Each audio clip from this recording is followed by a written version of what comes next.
Hello guys, welcome to my channel. We'll be discussing today the QRadar Community Edition implementation setup on our laptop. So we need to download this Community Edition from the official IBM website. We'll have this Community Edition available for 30 days free trial. Okay, so you can search it on Google or here is QRadar Community Edition. The first link which will appear, we'll just click on this one. So as you can see on the screen, we are having the option to download this QRadar Community Edition version 7.3.3. So if we click it over here, it will ask us to log into the setup, uh, log into the IBM official website. So if you are having already the email ID created for the IBM account, you can log in with that one, or else you can go ahead and create the account over here. So let me just try this one. Okay.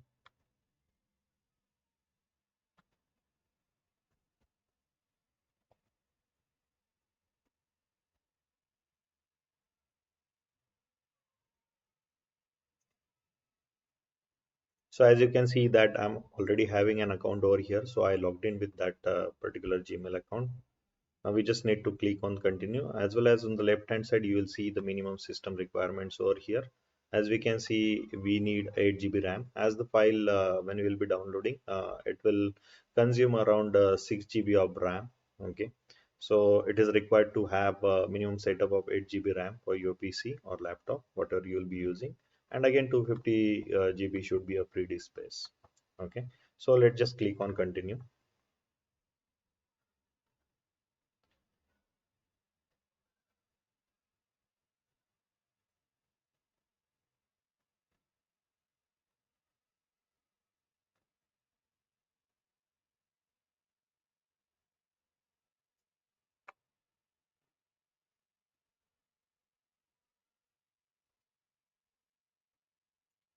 So when you click on continue, you'll be redirected to this website, and we can see that .oa file is available over here to download. So we just need to click on download and the file will start to download.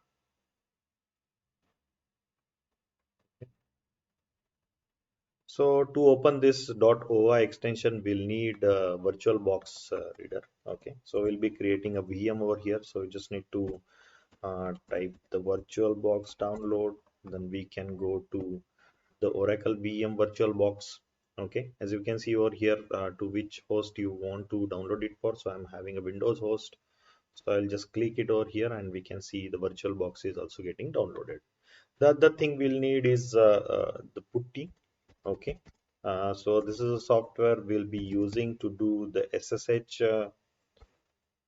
to the QRadar host, which will be creating over here. So yeah, from here you can go and download the putty software. Okay, so as you can see, this is for the Windows host. I'm having 64 bits, so I'm just clicking on this one, and yes, so putty is getting downloaded. Okay, so we'll wait for this .oa file to get download, and yeah, we'll connect again. Okay guys, so we are back and we can see that all three files are downloaded over here. I have taken these files into a single folder. So first you need to do the installation setup for the putty software as well as the VirtualBox. So I have already completed this and you can see the shortcut for the VirtualBox over here. Okay. So what we need to do, we need to open this the shortcut and we'll be importing the .oa file in the VirtualBox. So let me just click and okay, we can see the import option over here. Okay, we can give a path of that .oa file. So it's on the desktop. Yes, we can see .oa file over here. I'll just click on open. I click on next.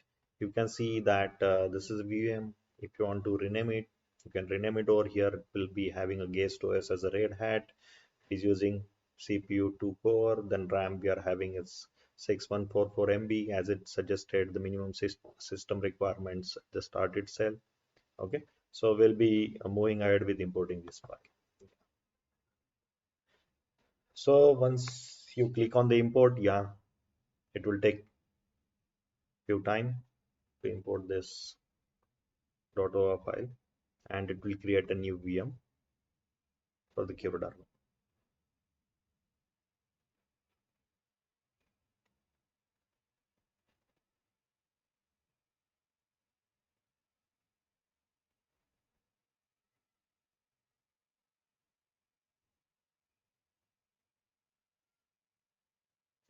approximately it takes a minute or two. So yeah, we'll wait for the input to complete. Okay, here you go. You can see the VM is already created, however it is in powered off state. We'll just click on start. Let's start the VM.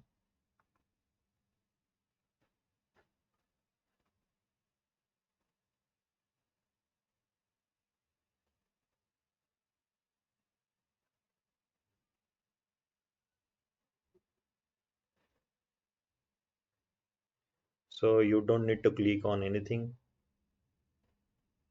It will by default select the CentOS.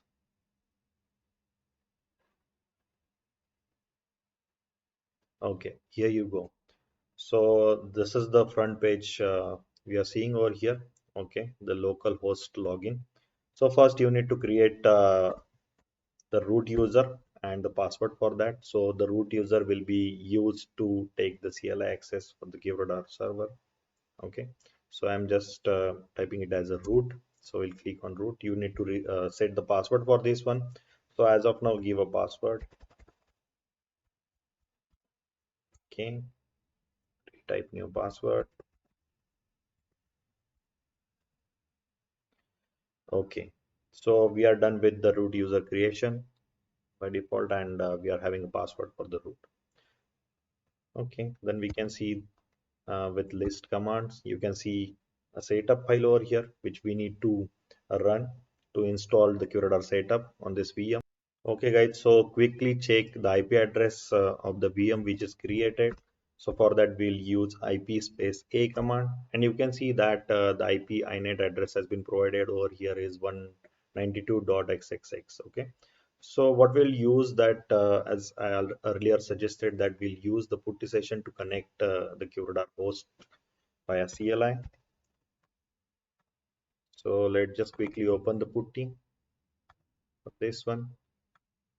It will give us the better view than whatever we are having it over here in the virtual box. So let's just quickly take the session 192.68.172. Open. You can see it is asking us to log in as we are having the user root. Then the password we will just enter. Yes, and you can list.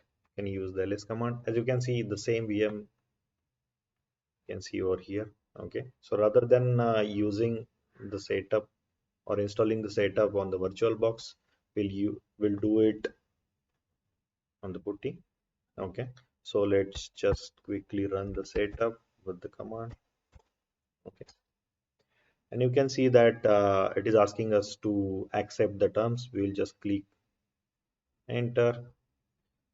To read and to accept the commands, we need to go, we can use the page down or we can use the space bar. So let's just use it, and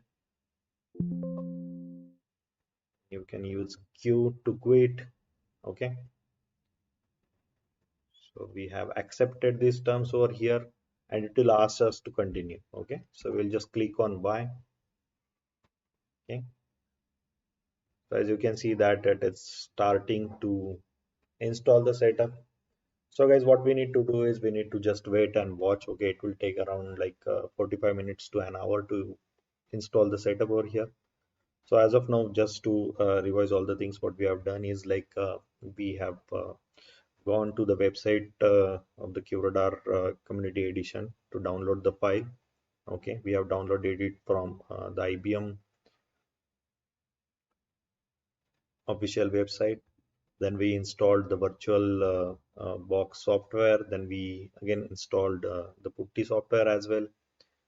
Okay, then what we have done is like we uh, created a VM. We imported the .oa file and post that. Once we started the VM, it asked us to log in with the root user. We have created the password. Once we created, so rather than using the virtual box, we opened the CLI with putty. Okay, it again showing the same setup, but just a better view in the putty. So after that, we run the setup, and Post that, we just had to accept the terms and condition. So once we accepted the terms and condition, it just asked to go ahead. We just clicked on yes, and that's it. But you can see that the installation is currently going on. Yeah. So what we'll do is like we'll wait for another like 40-50 minutes to complete this installation, and we'll again connect. Okay guys, so we are back and we can see that the installation has been completed successfully. Now it is asking us to enter the password for the admin user.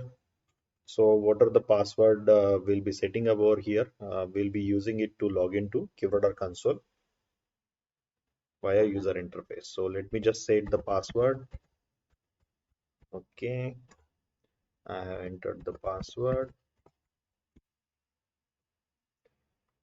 Okay, and please note that these two accounts are the different ones, the admin and the root one. The root user will be using it to access the QRadar host via CLI, and the admin account will be using it to access the QRadar server, the user interface. Okay, so let's just quickly move on to the browser, and we'll access the QRadar server. Okay, as we know that we are having the server IP 192.168.100.172. Let me just click on enter. You can see that the login window has been appeared over here, and the admin user which for which we have set the password, we can use that particular password over here and we can log in to QRadar console. So let's just click on login,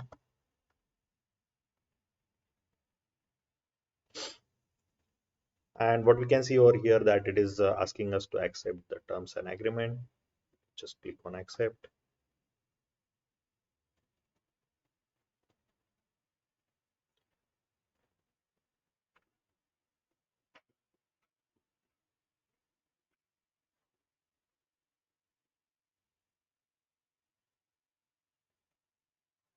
And here you go. You can see the QRadar console user interface. We can see the different tabs over here. By default, we'll be having the tabs dashboard, offenses, log activity, network activity, assets, reports, and the admin tab. Just to let you know that as of now, we haven't integrated any of the logs, so we'll not see any of the log activity or the network activity over here. So there is nothing which is populated in the dashboard, but you can see that this is the console. Okay. Okay, so what we can see that the setup has been completed successfully over here, and for more videos on QRadar, like how we'll integrate the data sources, how we can create rules, what admin activities we can perform, I'll be uploading the new videos soon. So hit the bell icon and subscribe to my channel, and we'll be in touch. Thank you. Bye. Have a nice day.